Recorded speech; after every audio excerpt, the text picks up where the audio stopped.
Hello, Dr. Palmer and Stephanie. It is week 6, and today we're discussing chapters 13 and 14 of the textbook. And I apologize, I'm not feeling well, so if I cough or anything happens, I apologize in advance for that. But for this week, I decided to incorporate a very basic PowerPoint as opposed to my text, or not my text, but the text that I would have in a Word document, just to make it a little more visually stimulating. So again, for week 6, we're looking at 2 questions, one from chapter 13 and one from chapter 14. And the question for chapter 13 is, there was a request to select a small sample size of class members, work associates, friends, or family members, and ask them to answer the following question. And as you know, the question was, what are your career aspirations in the next 5 years? And the request was to use one of the 4 basic units of content analysis to code their responses. So what I did was, I actually had the ability to sample some students from my class. I have one class that I teach, and after the end of class, I asked them one simple question, which was the one presented in the body of chapter 13. And just so you know, my sample size was 20 freshmen, 20 first-year students. So these are students who are 18 or 19 years who are just starting college. In that sample, we had 13 females and 7 males. So again, coding for content analysis starts by determining which units of data will be analyzed. So again, one researcher, as described in the text, says that we should look at context, sampling, or recording.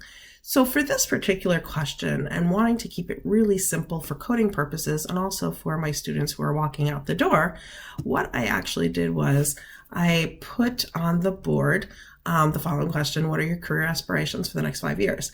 Now, because I knew that they were freshmen that I'd be asking this question to, I knew that they would have some limitations on what their career aspirations would be, because again, they have the next 4 years to be in school. So what I did in this example is I actually gave them 4 choices: A, education; B, obtaining a job; C, being promoted in my job; or D, other. And the results indicate that 15 of them actually chose education as their answer, and 5 selected B. And again, because of the sample that we had, the results were not that surprising. And then for chapter 14, the question is that you're curious about whether professors and students at a particular college or university are of different political persuasions. And it's really interesting because right now, as I record, they're getting the results in for the Nevada caucus and the Democrats. And so this is something that's actually quite relevant right now.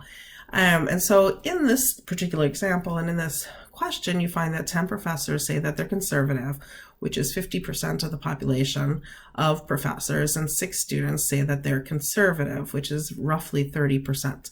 Is there a statistically significant difference?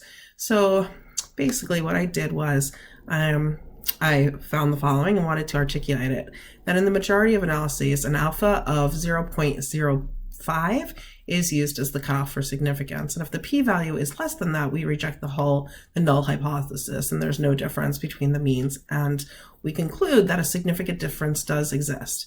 If the p-value is larger than 0.05, we cannot conclude that a significant difference exists. So first, is it statistically significant, and why? So we have to do a couple of things in this calculation. So first, when we look at the professors, again, it's 50% of the population. That of itself is not statistically significant. Again, it's 10 divided by 20, again, 50%. Oh, and I apologize for that. And then we look at students, again, we have 6 out of 20 who do articulate and say that they are conservative, which brings us to 38%. And when you take those 2 numbers and divide them and do the test for significance, the alpha number is greater than 0.05. And so in answer to the first question, is there a statistically significant difference? The answer that I found is no. So I hope you enjoyed, and I look forward to one last week, and thank you and have a great day.